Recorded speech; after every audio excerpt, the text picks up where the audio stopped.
As some of you know, the Palmer clan, my clan, had a reunion a couple of weeks ago over the Memorial Day weekend. Over 50 people gathered on the windy plains of Kansas, and we had a great time. As expected, the photo albums came out, and every one of us had our chance to be embarrassed. There were conversations and there were remembrances of family members who had passed on and what they had meant to those of us who had gathered together for this reunion. And we all agreed that there were some pretty big shoes that we had to fill, even for me.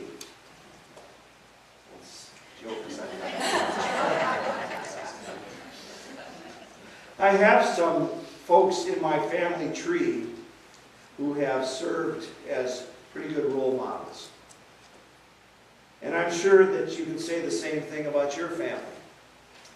But the funny thing about being a role model is that the title brings with it a mantle of responsibility. We aren't all that sure that we want to take that mantle on. In my case, for example, I'm not all that sure that I embody all those special characteristics that would identify me as being a Palmer.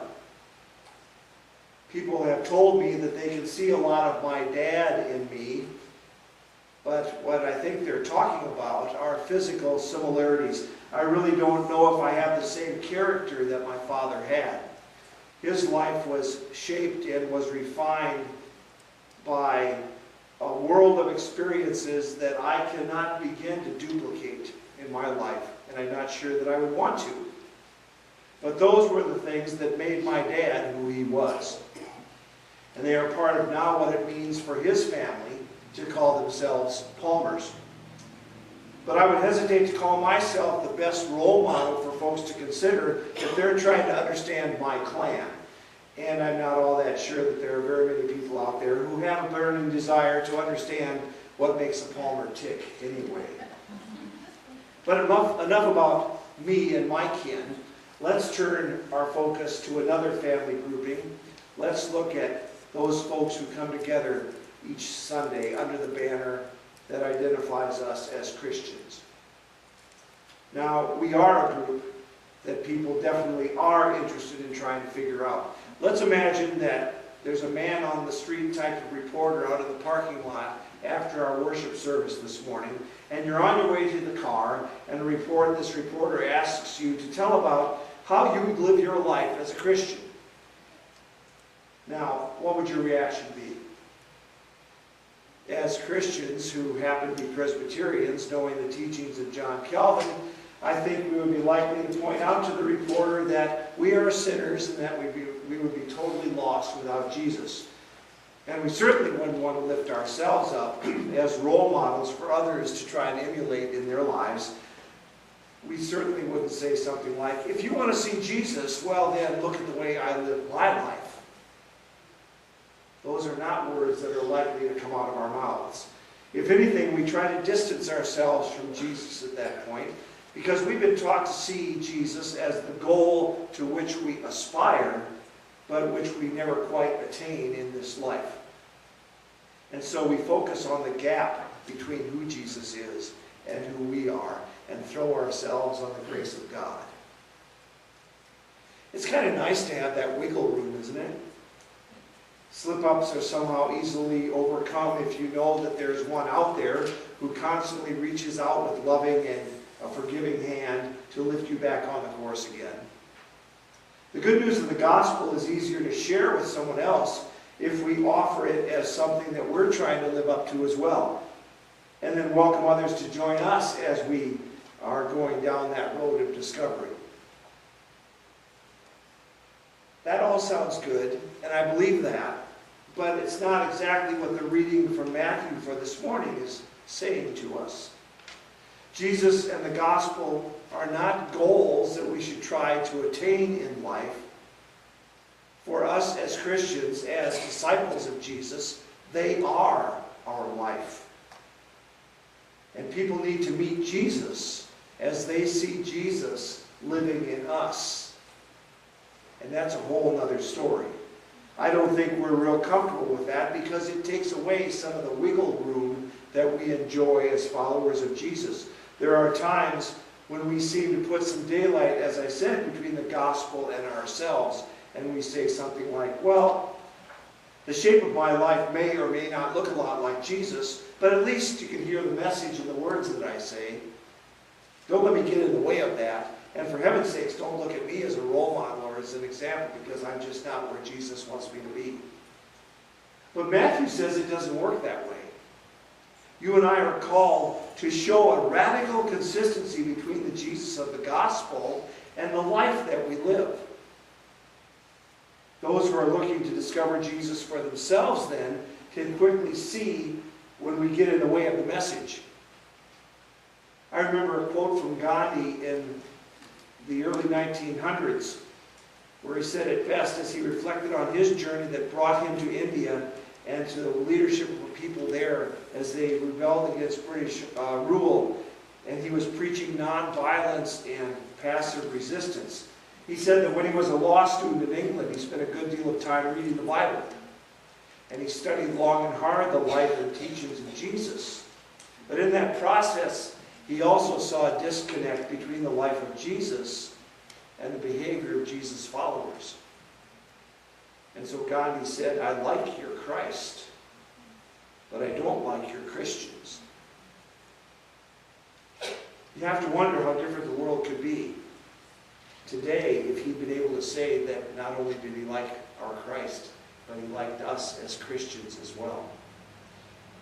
And that's just not a historical issue for us. As we worship here this morning, there's a whole generation of folk out there who claim that they love Jesus, but they really can't stand what they see happening in the church. The disconnect is still there. Throughout this chapter in Matthew, and certainly in the concluding 3 verses, there's a snug fit between the person who talks about Jesus and Jesus himself. Matthew writes, quoting Jesus, "He who receives you receives me." He doesn't say, if they believe the words you speak, then my Spirit will move in their hearts.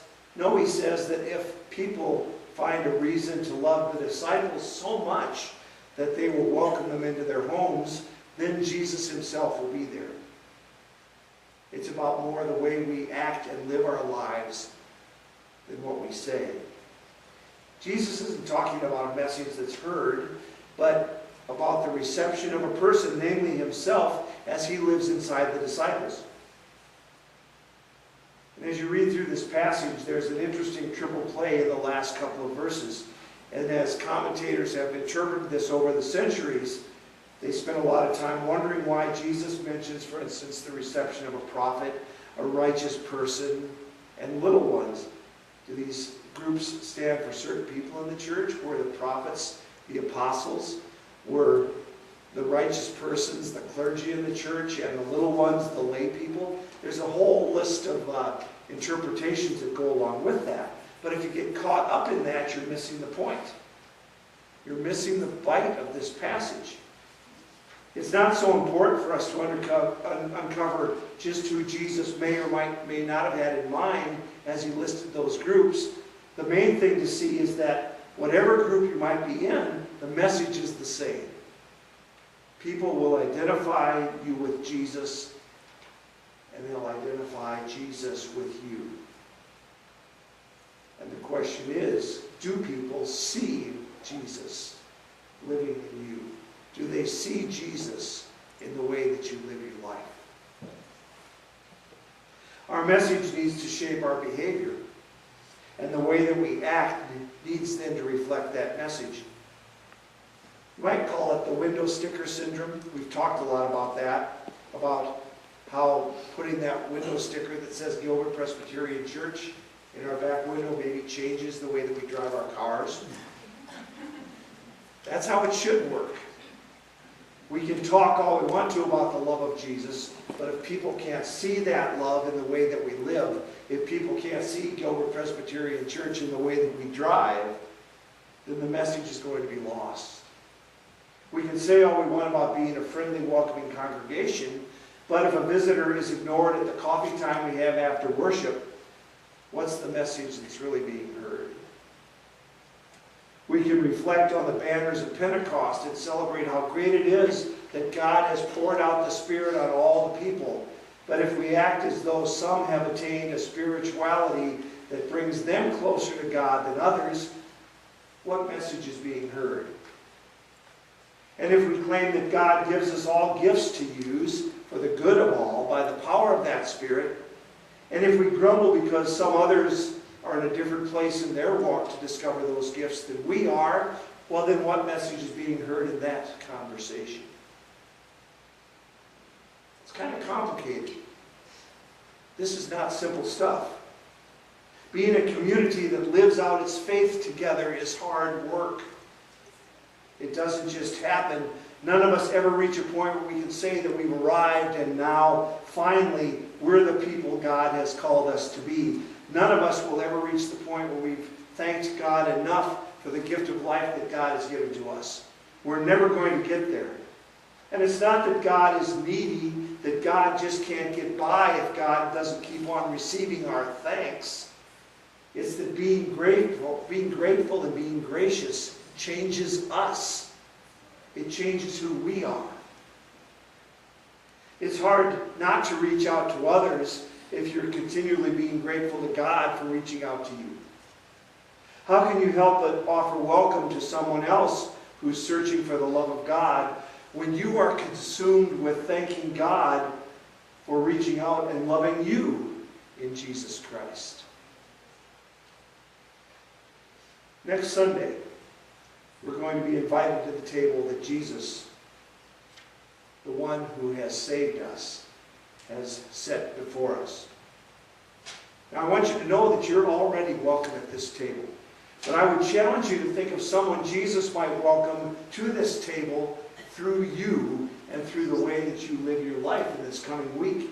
And then give some thought to ways that you may have stood in the way of that invitation by not letting Jesus be seen in your life. The Palmer clan had a great time when we got together around the table a couple of weeks ago. It's true we didn't all look alike. It's true that we didn't all act alike, especially those Baptists in our midst. And that we didn't all think alike, especially those Baptists in our midst. And we sure didn't all sound alike. There was a whole lot of Kansas drawls that were popping up all over. But we shared the same family tree.